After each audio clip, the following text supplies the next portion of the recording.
Picture a quiet night in East Texas, November 1974, somewhere like Lufkin, where the air hangs heavy with the scent of pine and damp earth.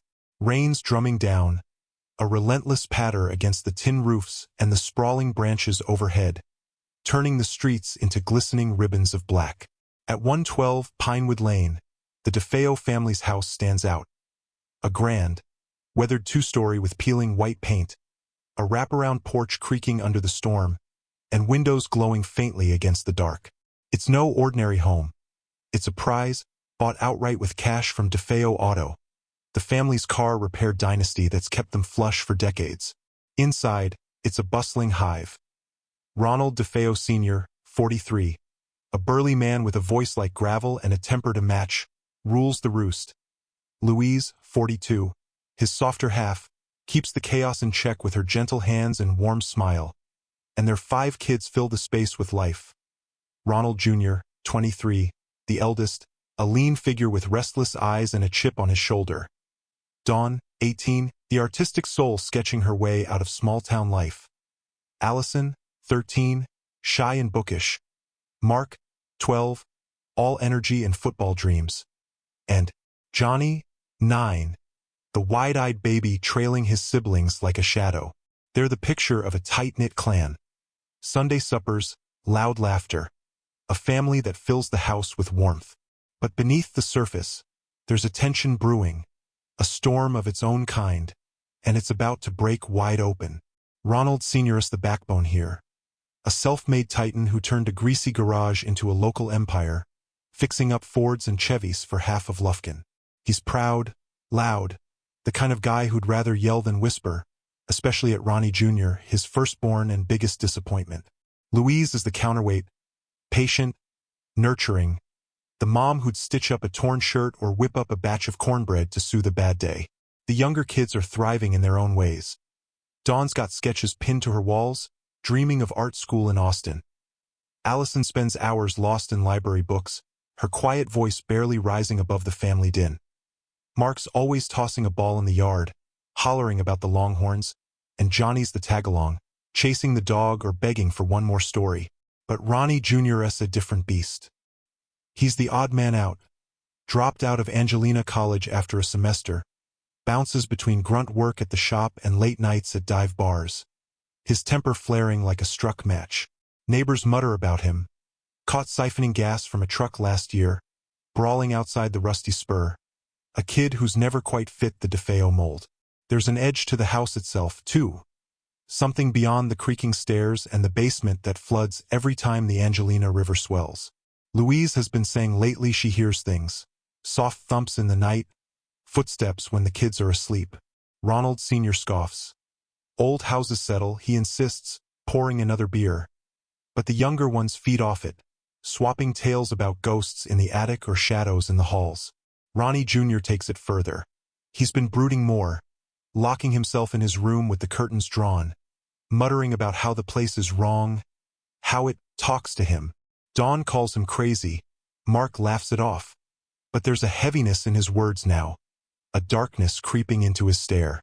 Money's part of it, the shop's not what it used to be, new garages popping up, debts stacking higher than Ronald Sr. will admit.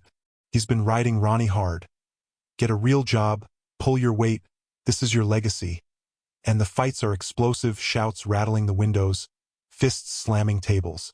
Louise pleads for peace, but Ronnie's got this look, this wild glint, like he's plotting something nobody sees coming. It's November 13th, and the storm's in full swing. Rain lashing the siding, wind howling through the pines. Ronald Sr. is downstairs, sprawled in his worn recliner, griping at the TV about oil prices, a Shiner box sweating in his hand.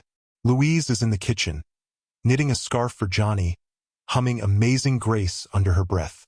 The kids are scattered, Dawn sketching by the fireplace. Allison's curled up with a dog-eared copy of To Kill a Mockingbird.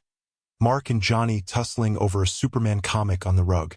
Ronnie Jr. is upstairs, boots thudding as he paces, the sound cutting through the storm like a warning. Louise calls up, "You coming down, hon?" He grunts back, "Later," voice tight, clipped.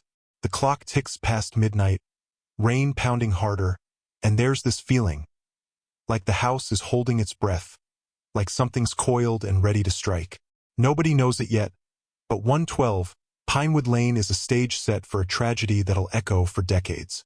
The rain's a full-on assault now, past 3 a.m. on November 14, 1974, hammering Lufkin into a sodden blur, streets flooded, pines bending under the weight of it.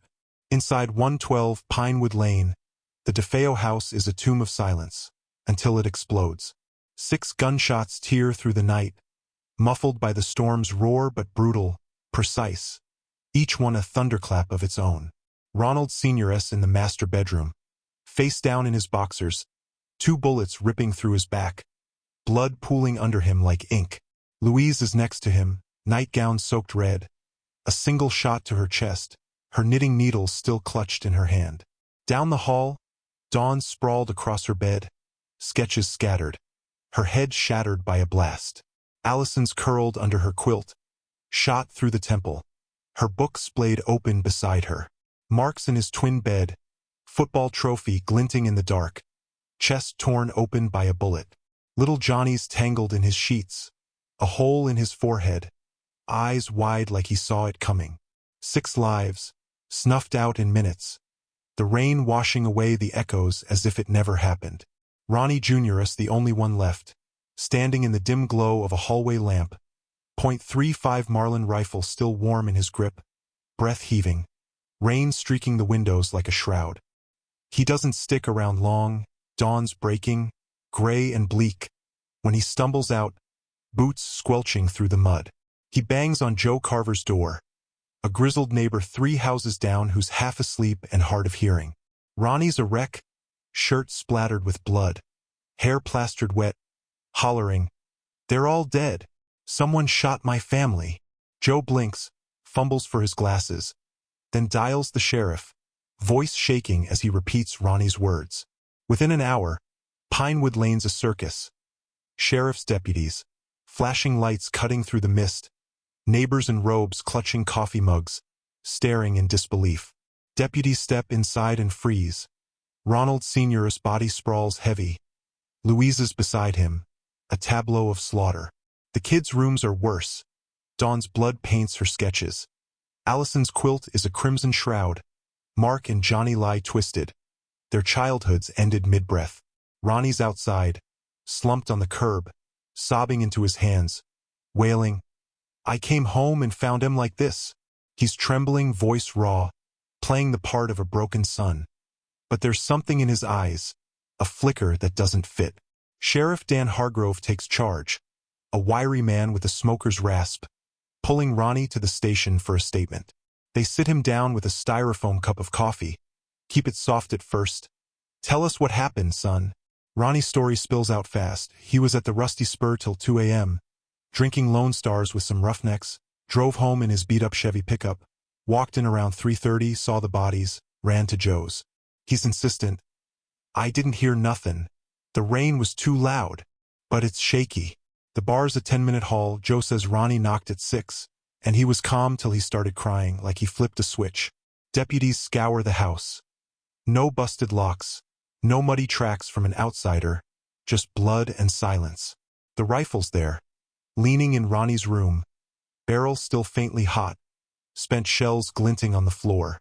Hargrove presses, "Who'd do this, Ronnie?" He mumbles about Dad's enemies, says the shop owed money to some Houston loan sharks. Maybe they sent a hitter, but 6 shots, 6 kills, no struggle? It's too clean, too personal. Lufkin's waking up to a horror show. Word spreads fast. Radio's crackling with the news, folks gathering at the diner, trading stunned whispers about the DeFeos. Ronnie's milking it, hugging his Aunt Rita when she arrives, tears streaming as cameras roll, saying, "I can't believe they're gone." But the cracks are widening. A deputy digs through his room, finds a half-empty box of .35 ammo tucked under a pile of dirty jeans. Same brand as the shells, bought at a Nacogdoches gun shop 2 weeks back. Ronnie shrugs. Dad kept it for huntin'. But his hands twitch, his story's thinning. The rain's still falling, soaking the crime scene tape, and that house stands like a monument to something awful, whispering a truth nobody's ready to face. November 15th, 1974, and Lufkin's draped in a cold, gray drizzle. Grief hangs like fog, Pinewood Lane cordoned off with yellow tape flapping in the wind.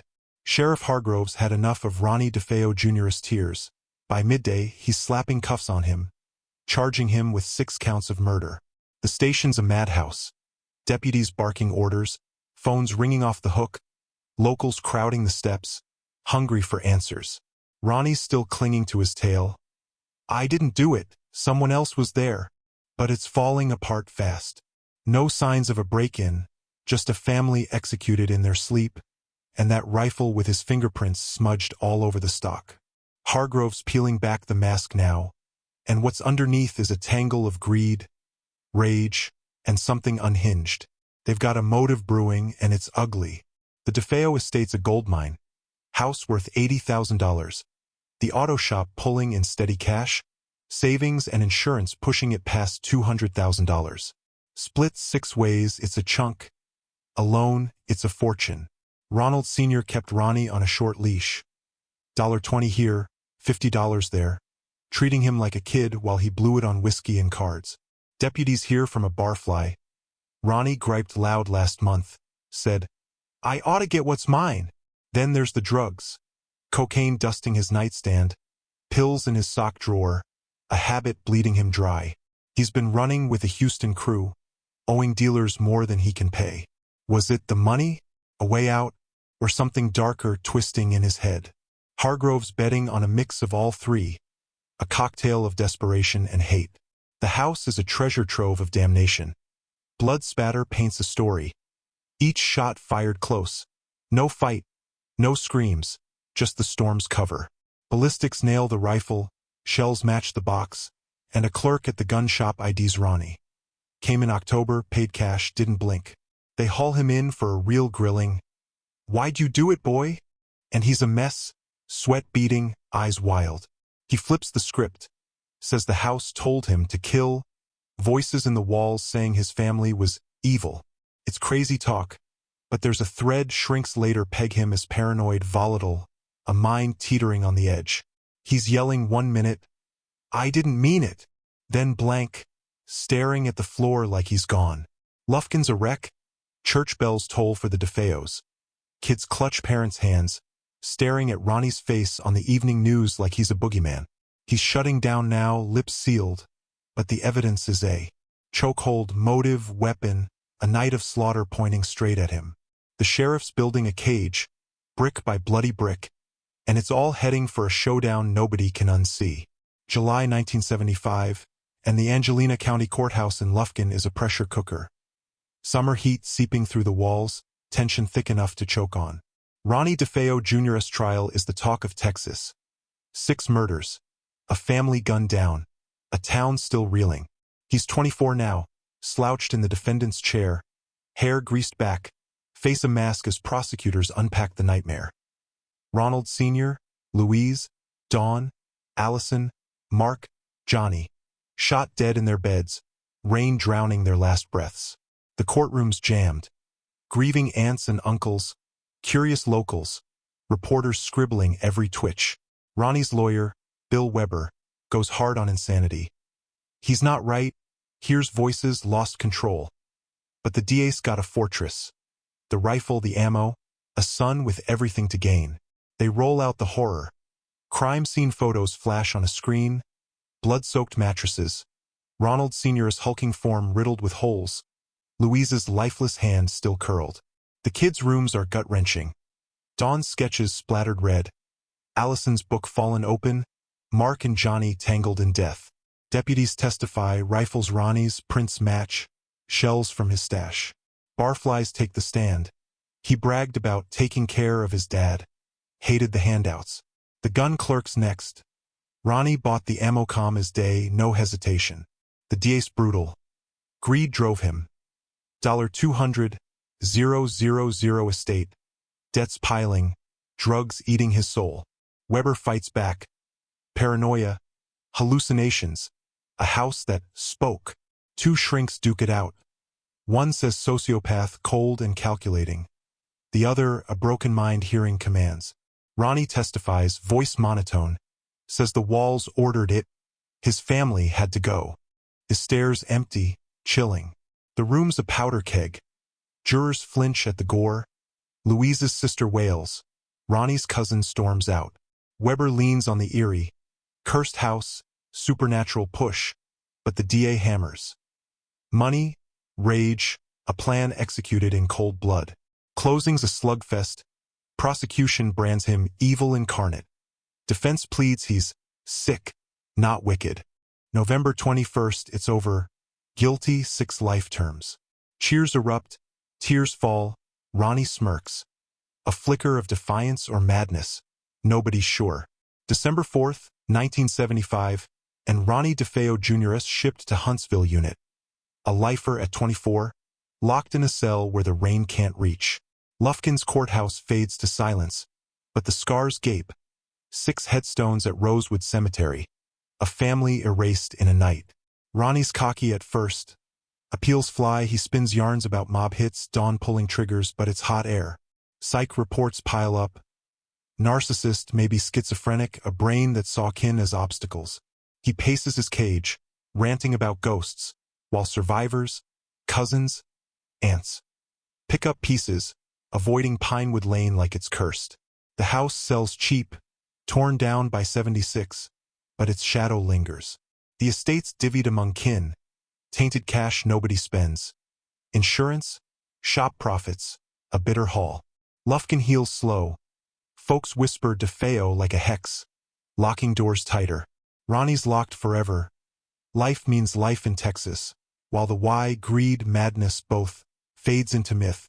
That rainy night's a wound. A tale of a brother who traded blood for a payout that never came.